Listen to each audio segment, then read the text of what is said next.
তো আজকে আমরা যে কোশ্চেনটা নিয়ে আলোচনা করব সেটি ক্লাস 11 এর ঘর্ষণ চ্যাপ্টারের একটা গুরুত্বপূর্ণ কোশ্চেন। ছায়া প্রকাশনের বইতে প্রবলেম সেটগুলির বেসিক লেভেল নিউমেরিক্যাল প্রবলেম সেটে কোশ্চেন নাম্বার 13 নম্বর কোশ্চেনে এই কোশ্চেনটি তোমরা দেখতে পাবে। তো কোশ্চেনটা দেওয়া আছে যে একটি নদতলের দৈর্ঘ্য 13 মিটার, উচ্চতা 5 মিটার এবং তার যে ঘর্ষণ গুণাঙ্ক সেটির মান হচ্ছে 1/3। এখানে ডাইরেক্টলি মিউ বলে দিয়েছে 1/3। অ্যাকচুয়ালি কোশ্চেনটাকে দিতে হতো যে যে বস্তুটার ক্ষেত্রে বলা হচ্ছে সেই বস্তুটার তল আর নদতলটির যে মধ্যে যে ঘর্ষণ গুণাঙ্ক সেটি হচ্ছে 1/3। তবে এখানে আমাদের কোশ্চেনটাকে বুঝে নিতে হবে এইভাবে। তো কোশ্চেনটার মূল যে পার্ট সেখানে বলেছে যে কি মানের প্রাথমিক বেগ নিয়ে একটি বস্তু নততল বরাবর উপরের দিকে উঠলে স্থির হওয়ার মুহূর্তে ঠিক নততলের শীর্ষে পৌঁছাবে। তো কোশ্চেনটা আমরা তাহলে সলভ করার চেষ্টা করি। তো সলভ করার আগে আমি সবসময় বলি যে কোশ্চেনটার প্রথমে তোমরা যা ইনফরমেশন দেওয়া আছে সেগুলোকে আগে তুলবে। যে কোনো কোশ্চেন সলভ করতে গেলে তার ইনফরমেশন গুলোকে আগে তোমাকে তুলতে হবে। তাহলে আমরা একটা নততল ড্র করি। তার জন্য আমি একটা ট্রায়াঙ্গেল নিয়ে নিই।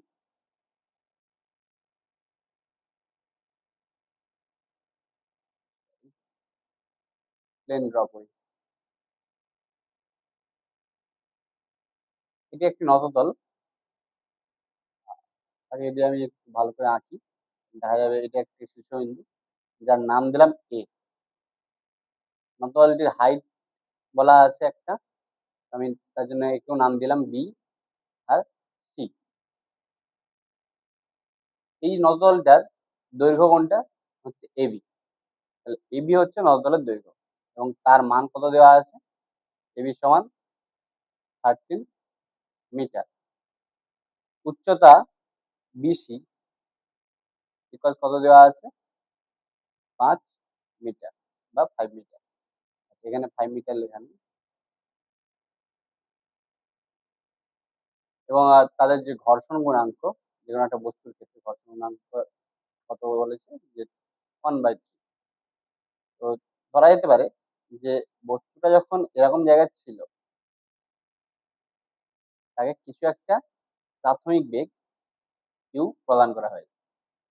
তাহলে ইউ বেগে যদি কোনো একটা বস্তুকে উপরের দিকে ছোঁড়া হয়, মানে তোলা হয় বা ওঠানোর চেষ্টা করা হয়, বলেছে এই কোশ্চেনটাতে যে যখন বস্তুটা ঠিক এই জায়গাতে আসবে তার কিন্তু গতি শূন্য হয়ে যাবে, তার বেগ শূন্য হয়ে যাবে। তার মানে এখানে অন্তিম বেগের মান কত? 0। ঠিক আছে, তো অন্তিম বেগের মান 0 এবং বাকি এই ইনফরমেশন গুলো দেওয়া আছে। আর আমাদেরকে বার করতে হবে কি, আমাদের টার্গেট হচ্ছে যে এই ইউ এর মান কত। টার্গেট ইউ ইকুয়ালস কত। ঠিক আছে, তাহলে প্রথমত আমরা যেহেতু ভি ইকুয়ালস জানি,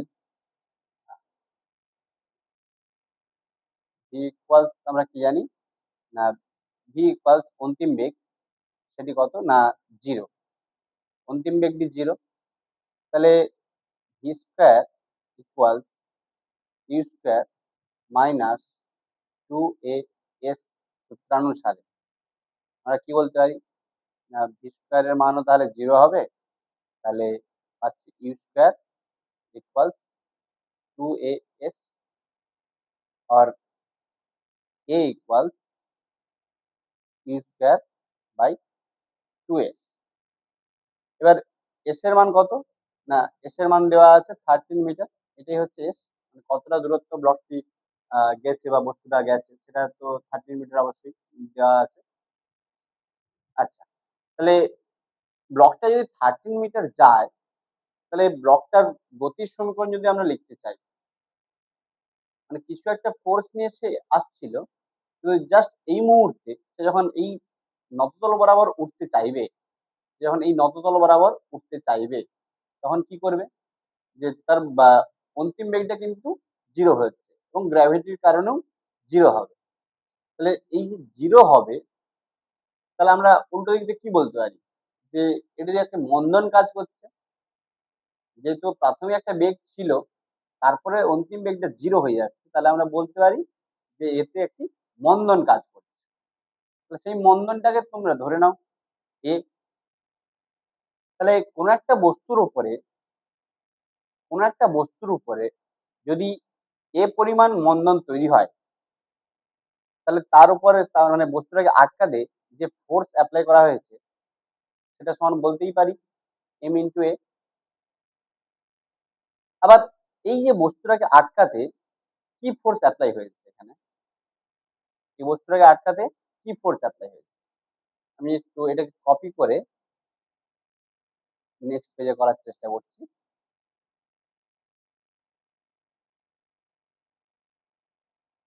কপি করতে হবে আমাকে।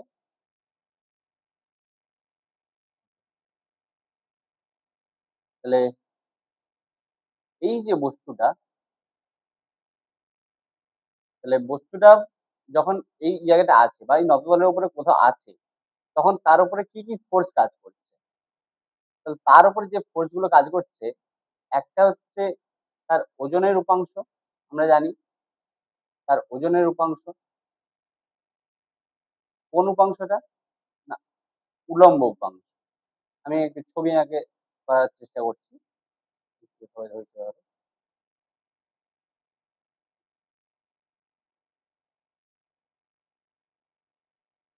তো ব্লকটাকে যদি আমি এরকম মিডিল কোন একটা জায়গায় পজিশনে রাখি, তাহলে এক্ষেত্রে তার মাস যদি এম হয়, তাহলে তার লম্ব প্রতিক্রিয়ার মান কত হবে?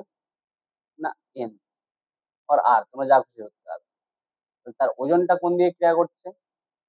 পৃথিবীর কেন্দ্রের দিকে, এমজি।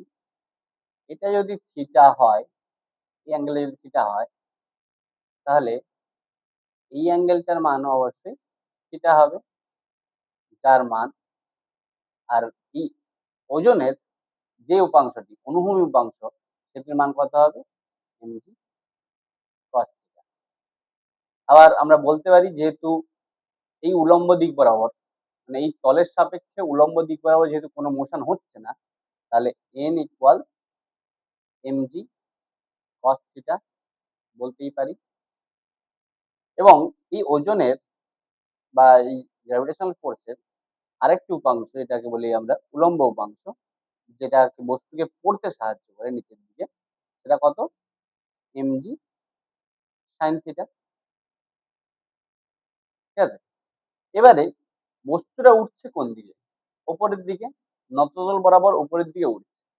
তাহলে বস্তুর গতি যেদিকে হয়, তার বিপরীতে ঘর্ষণ বল কাজ করে, কারণ সে ঘর্ষণ বলটা তার গতিটাকে আটকাচ্ছে বা বাধা দিচ্ছে। তাই আমরা বলতে পারি যে বিপরীত দিকে ঘর্ষণ বলটা কাজ করছে। তাহলে যে ঘর্ষণ বল কাজ করবে এদিকে। আবার ঘর্ষণ বল এফ ইকুয়ালস কি? না, mu into N. Mu into N, N মানে কত? MG cos theta, MG cos theta. তাহলে এই ব্লকটি প্রাথমিকভাবে যখন এই এ শীর্ষবিন্দুতে ছিল, তখন একটা কোনো না কোনো ফোর্স পেয়েছে, যার জন্য সে উপর দিকে ইউ প্রাথমিক বেগ নিয়ে উঠছিল। কিন্তু যে বলগুলি তাকে বাধা দিচ্ছে, সেই দুটি বল কি কি? একটি হচ্ছে এমজি সাইন থিটা, আরেকটি হচ্ছে এই স্মল এফ বা ঘর্ষণ বল। তাহলে এই দুটি বল তাকে বাধা দিচ্ছে, তাকে থামতে সাহায্য করছে। তার জন্য আমরা এই যে এফ ইকুয়াল এম এ লিখেছিলাম, এফ ইকুয়াল এম এ যে লিখেছিলাম, এই জন্য লিখেছিলাম যে কিছু একটা বল যেটা কিন্তু এই ব্লকটাকে ওপরের দিকে যেতে বাধা দিচ্ছে, সেটা তাহলে কি হচ্ছে? এম ইন্টু এ। আবার এই ফোর্সটাই অ্যাকচুয়ালি আমি বলতে পারি এমজি সাইন থিটা আর স্মল এফ এর সঙ্গে, মানে যোগফলের সঙ্গে সমান হবে। তাহলে এখান থেকে লিখতে পারি mg sine theta plus f equal m into এ।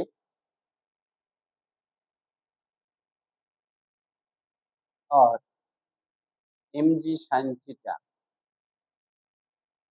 Plus mu mg cos theta equal m into এ।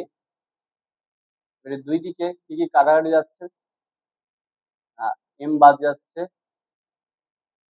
আর বাকি এ পড়ে থাকে। তাহলে তাহলে আমরা যেটা পাচ্ছি a equal g sine theta minus mu g cos theta. আর জি এর মান কত? জি এর মান আমরা একবারেই বসিয়ে দিতে পারি। সাইন থিটার মান, সাইন থিটার মান আমরা ত্রিভুজটা দেখেই বলতে পারবো। সাইন থিটা এটা হচ্ছে থিটা, সাইন থিটা ইকুয়াল লম্ব বাই অতিভুজ বিসি বাই এবি, অর্থাৎ 5/13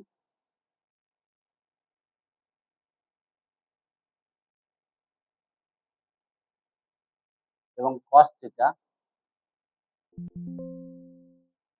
থিটা ইকুয়াল এসি ভূমি বাই অতিভুজ বাই এবি। তাহলে এই ভূমির মানটা কত হবে? সরি, তো এই ভূমির মানটা অর্থাৎ এসির মানটা কত হবে? √13² মাইনাস 5², পিথাগোরাসের উপপাদ্য। তাহলে এটা পাবো আমরা 12/এবি মানে 13। তাহলে নেক্সট এটা হচ্ছে আমাকে পুট করার কাজ। তাহলে sign theta minus mu cos theta, sign theta minus mu cos theta और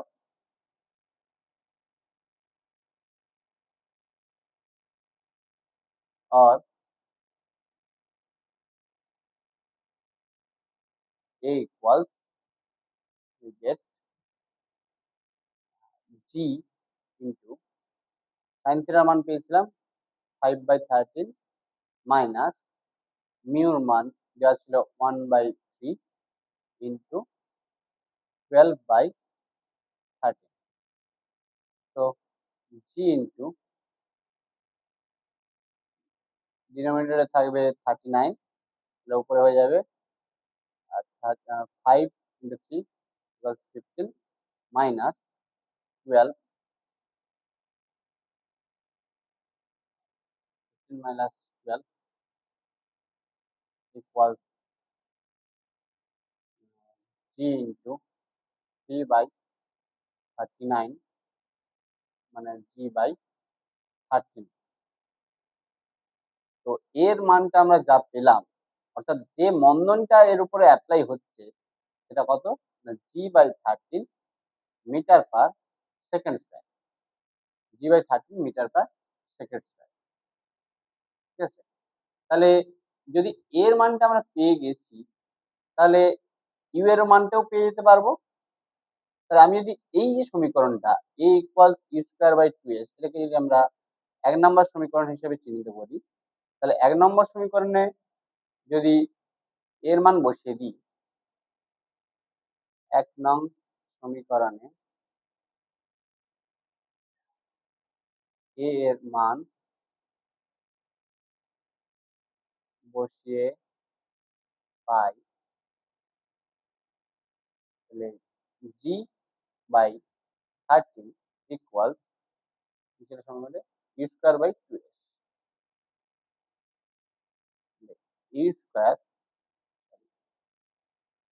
u² u²/2 ইন্টু 13।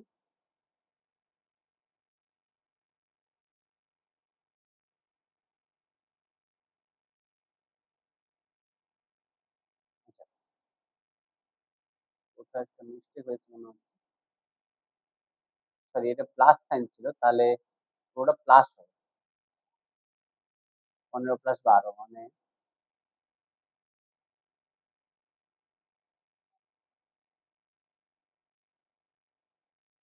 এটা হবে 27।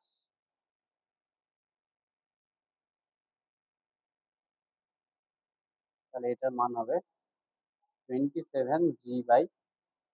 39 और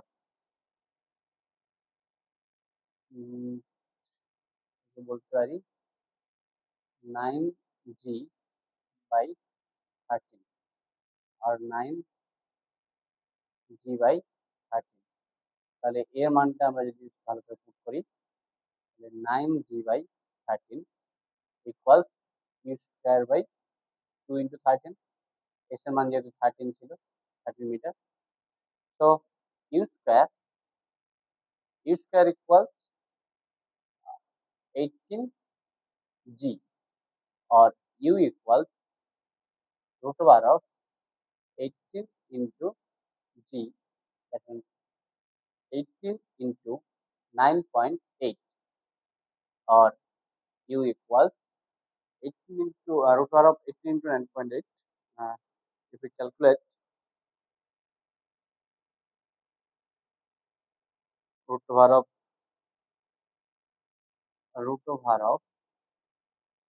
176.4, 176.4, which will give us u equals 13 point, approximately 13.28 metre per second.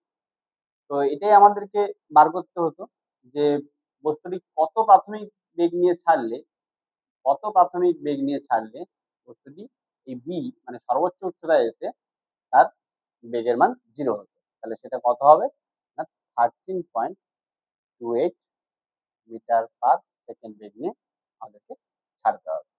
ঠিক আছে, তাহলে এভাবে অঙ্কটা হবে। আশা করি সবার বোঝা গেছে।